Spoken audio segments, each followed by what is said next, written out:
Furnishing was brought to you by Ericsson, the smaller, clearer, easier mobile phone.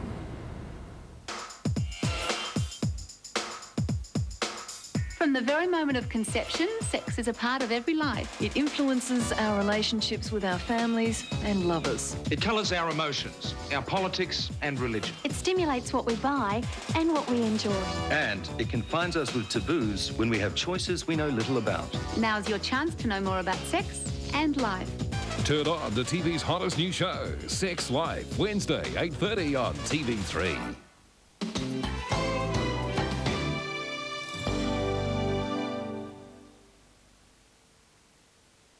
Nightline is proudly brought to you by National Mutual.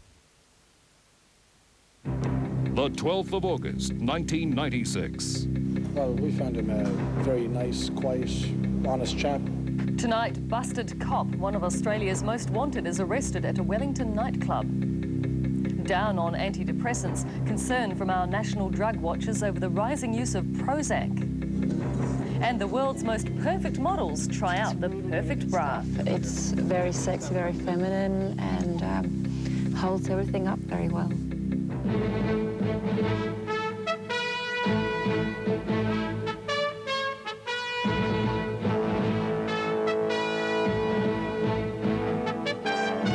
This is Nightline with Leanne Malcolm. Kia ora, good evening. One of Australia's most wanted men is tonight locked up in Wellington. He's a former New South Wales constable fingered for corruption. Senior Constable Clinton Moller appeared before a district court judge earlier today, charged with supplying drugs to his colleagues. It follows a flying visit from a team of special Aussie investigators.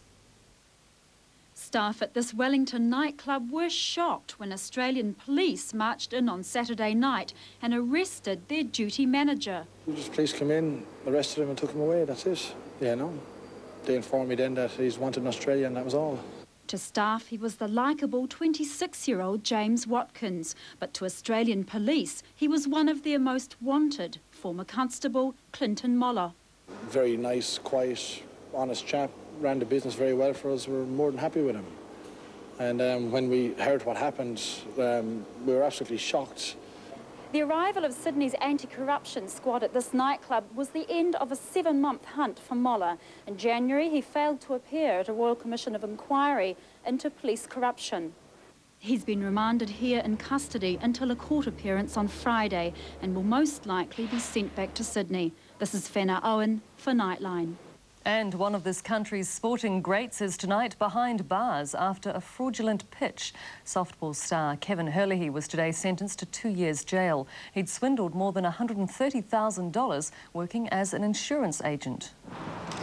A fallen hero fronting up for his day in court. A 2-year jail sentence imposed for a series of fraud charges dating back 3 years. Herlihy's admitted fraudulently taking well over $100,000 from clients. Today he told the court he was unable to make reparation because he didn't want his family to lose their home over his offending. In court, his lawyer told the judge that Herlihy's offending was solely related to a gambling addiction that was like alcoholism. But the judge said people who were going to endure the sickness without doing anything about it would simply have to take the consequences. Herlihy, the only softballer to make it into the New Zealand Sports Hall of Fame, was arrested and charged soon after returning home with a victorious New Zealand team from the Softball World Series in the US last month. In handing down the 2-year jail term, the judge told Herlihy that he'd systematically cheated and stolen from other people, and his offending clearly justified a sentence. And Herlihy could be punished further. It'll be decided at the end of the month whether to strip him of his Sports Hall of Fame honours. This is Gideon Porter for Nightline. A final word tonight on calls to exonerate Springbok protesters. The Justice Department is adamant, sorry, no pardon. It follows suggestions from here and South Africa, suggestions inspired by a Jim Bolger apology. He's now a house husband looking after his preschoolers, but in 1981, Grant Coe and his bombs added a new dimension to the anti-Springbok protest action. He's got 10 assault and flying convictions from that short flight as a passenger dropping bombs. Now he's joined the call for pardons for those protesters who want them. It was for a just cause, and to have the rest of their lives hampered by police actions is wrong. Former Hart councillor and convicted protester David Cuthbert agrees. And not everybody will want a pardon. Some will hold as a badge of honour the struggle they took part in. But for those who do, merely have to fill in an affidavit and present it in front of a judge or a registrar of the High Court. There have only been 2 pardons in the history of New Zealand, Arthur Allen Thomas in 1979 for the Crew murders, and in 1992 a posthumous pardon for Maori chief Moko Moko, hanged in 1866 for the killing of an Anglican missionary. But even if we could, I don't think we should. Otherwise we would have to go back perhaps and pardon the Vietnam War protesters, or we'd have to pardon the Maori protest at Bastion Point. Absolute rubbish. It's easily done. The problem is the Justice Minister finds most things too hard. And Labour MP Mike Moore wants the government to go further. He wants an eminent persons committee to investigate his belief the pro-apartheid South African government pumped money into New Zealand. To promote their country and to promote sporting contacts and to ensure they had